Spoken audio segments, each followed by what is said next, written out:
رسول اللہ صلی اللہ علیہ وآلہ وسلم نے فرمایا، خریدنے اور بیچنے والوں کو اس وقت اختیار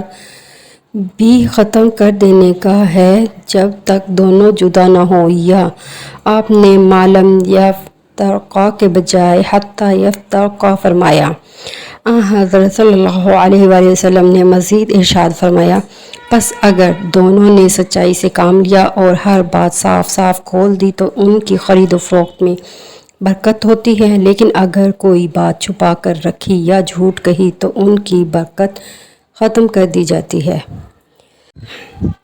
رسول اللہ صلی اللہ علیہ وآلہ وسلم نے فرمایا، اللہ تعالیٰ ایسے شخص پر رحم کرے جو بیچتے وقت اور خریدتے وقت